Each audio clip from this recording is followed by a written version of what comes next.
आइए सुनिए गबन भाग 39। रमा मुंह अंधेरे अपने बंगले जा पहुंचा। किसी को कानो कान खबर न हुई। नाश्ता करके रमा ने खत साफ किया, कपड़े पहने और दारोगा के पास जा पहुंचा। तैयारियां चढ़ी हुई थी।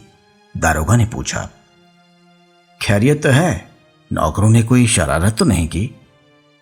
रमा ने खड़े खड़े कहा, नौकरों ने नहीं, आपने शरारत की है। आपके माथातों, अफसरों और सबने मिलकर मुझे उल्लू बनाया है। दारोगा ने कुछ घबराकर पूछा, आखिर बात क्या है, कहिए तो। रमानाथ, बात यही है कि इस मामले में अब कोई शहादत न दूंगा। उससे मेरा कोई ताल्लुक नहीं। आपने मेरे साथ चाल चली और वारंट की धमकी देकर मुझे शहादत देने पर मजबूर किया। अब मुझे मालूम हो गया कि मेरे ऊपर कोई इल्जाम नहीं, आप लोगों का चकमा था। पुलिस की तरफ से शहादत नहीं देना चाहता। मैं आज जज साहब से साफ कह दूंगा, बेगुनाहों का खून अपनी गर्दन पर न लूंगा। दारोगा ने तेज होकर कहा, आपने खुद गबन तस्लीम किया था। मिजान की गलती थी, गबन न था। म्युनिसिपैलिटी ने मुझ पर कोई मुकदमा नहीं चलाया। ये आपको मालूम कैसे हुआ?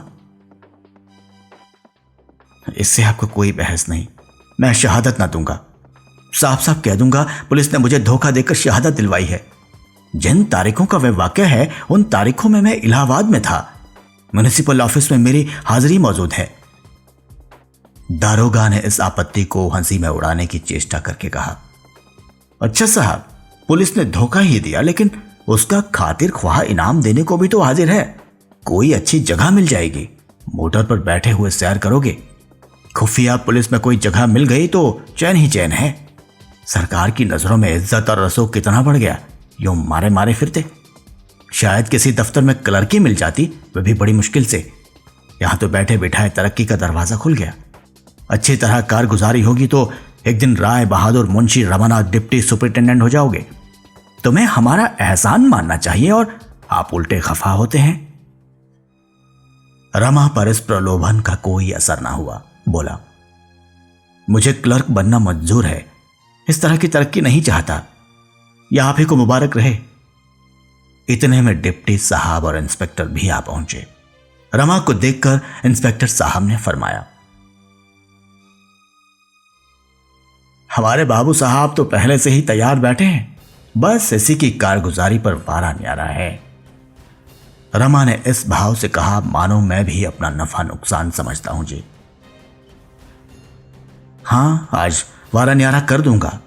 इतने दिनों तक आप लोगों के इशारे पर चला, अब अपनी आंखों से देखकर चलूंगा। इंस्पेक्टर ने दारोगा का मुंह देखा, दारोगा ने डिप्टी का मुंह देखा, डिप्टी ने इंस्पेक्टर का मुंह देखा। ये कहता क्या है? इंस्पेक्टर साहब विस्मित होकर बोले, क्या बात है, हलफ से कहता हूं आप कुछ नाराज मालूम होते हैं। रमानाथ, मैंने फैसला किया है, आज अपना बयान बदल दूंगा। बेगुनाहों का खून नहीं कर सकता। इंस्पेक्टर ने दया भाव से उसकी तरफ देखकर कहा, आप बेगुनाहों का खून नहीं कर रहे हैं, अपनी तकदीर की इमारत खड़ी कर रहे हैं। हलफ से कहता हूं, ऐसे मौके बहुत कम आदमियों को मिलते हैं। आज क्या बात हुई कि आप इतने खफा हो गए? आपको कुछ मालूम है दारोगा साहब, आदमियों ने तो कोई शोखी नहीं की। अगर किसी ने आपके मिजाज के खिलाफ कोई काम किया हो तो उसे गोली मार दीजिए। हलफ से कहता हूं। दारोगा, मैं अभी पता लगाता हूं। रमानाथ, आप तकलीफ ना करें, मुझे किसी से शिकायत नहीं है। मैं थोड़े से फायदे के लिए अपने ईमान का खून नहीं कर सकता। 1 मिनट सन्नाटा रहा। किसी को कोई बात ना सूझी। दारोगा कोई दूसरा चकमा सोच रहे थे, इंस्पेक्टर कोई दूसरा प्रलोभन, डिप्टी एक दूसरी ही फिक्र में था। रूखेपन से बोला, रमा बाबू, ये अच्छी बात ना होगी। रमा ने भी गर्म होकर कहा, आपके लिए ना होगी, मेरे लिए तो सबसे अच्छी यही बात है। डिप्टी, नहीं, आपका वास्ते इससे बुरा दूसरा बात नहीं है। हम तुमको छोड़ेगा नहीं। हमारा मुकदमा चाहे बिगड़ जाए, लेकिन हम तुमको ऐसा लेसन दे देगा कि तुम उम्र भर न भूलेगा। आपको वही गवाही देना होगा जो आप दिया। अगर तुम कुछ गड़बड़ करेगा, कुछ भी गोलमाल किया तो हम तुम्हारे साथ दूसरा बर्ताव करेगा। एक रिपोर्ट में तुम यूं चला जाएगा। ये कहते हुए उसने आंखें निकालकर रमा को देखा, मानो कच्चा ही खा जाएगा। रमा सहम उठा। इन आतंक से भरे शब्दों ने उसे विचलित कर दिया। ये सब कोई झूठा मुकदमा चलाकर उसे फंसा दे तो उसकी कौन रक्षा करेगा। उसे यह आशा न थे कि डिप्टी साहब, जो शील और विनय के पुतले बने हुए थे, एक बारगी ये रौद्र रूप धारण कर लेंगे। मगर वह इतनी आसानी से दबने वाला न था। तेज होकर बोला, आप मुझसे जबरदस्ती शहादत दिलाएंगे?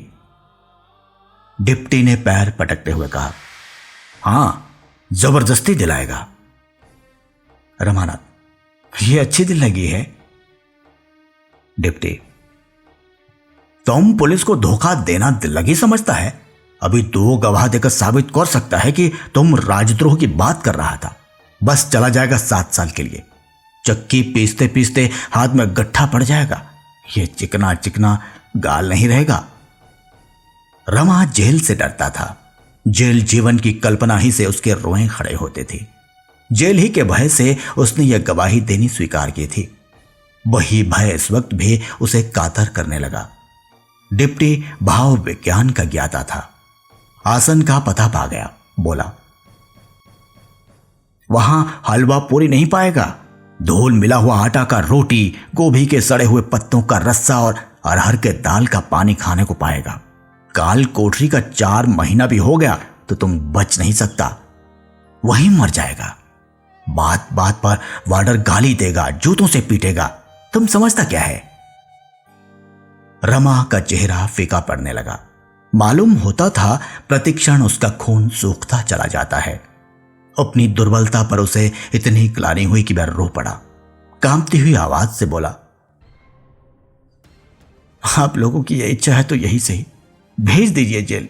मर ही जाऊंगा ना, फिर तो आप लोगों से मेरा गला छूट जाएगा। जब आप यहां तक मुझे तबाह करने पर आमादा है तो मैं भी मरने को तैयार हूं। जो कुछ होना होगा होगा। उसका मन दुर्बलता की उस दशा को पहुंच गया था जब जरा सी सहानुभूति, जरा सी सहृदयता सैकड़ों धमकियों से कहीं कारगर हो जाती है। इंस्पेक्टर साहब ने मौका ताड़ लिया। उसका पक्ष लेकर डिप्टी से बोले, हालब से कहता हूं, आप लोग आदमी को पहचानते तो है नहीं, लगते हैं रौब जमाने। इस तरह गवाही देना हर एक समझदार आदमी को बुरा मालूम होगा। यह कुदरती बात है। जिसे जरा भी इज्जत का ख्याल है वह पुलिस के हाथों की कठपुतली बनना पसंद ना करेगा।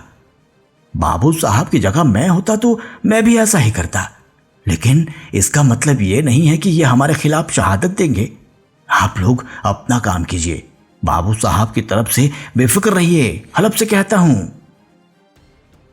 उसने रमा का हाथ पकड़ लिया और बोला, आप मेरे साथ चलिए बाबूजी, आपको अच्छे अच्छे रिकॉर्ड सुनाऊं। रमा ने रूठे हुए बालक की तरह हाथ छुड़ाकर कहा, मुझे दिक न कीजिए इंस्पेक्टर साहब, अब तो मुझे जेल खाने में मरना है। इंस्पेक्टर ने उसके कंधे पर हाथ रखकर कहा, आप क्यों ऐसी बातें मुंह से निकालते हैं साहब? जेल खाने में मरे आपके दुश्मन। डिप्टी ने तस्मा भी बाकी न छोड़ना चाहा। बड़े कठोर स्वर में बोला, मानो रमा से कभी का परिचय नहीं है। साहब, जो हम बाबू साहब के साथ सब तरह का सलूक करने को तैयार हैं, लेकिन जब वह हमारा खिलाफ गवाही देगा, हमारा जड़ खोदेगा, तो हम भी कार्रवाई करेगा, जरूर से करेगा, कभी छोड़ नहीं सकता। इसी वक्त सरकारी एडवोकेट और बैरिस्टर मोटर से उतरे।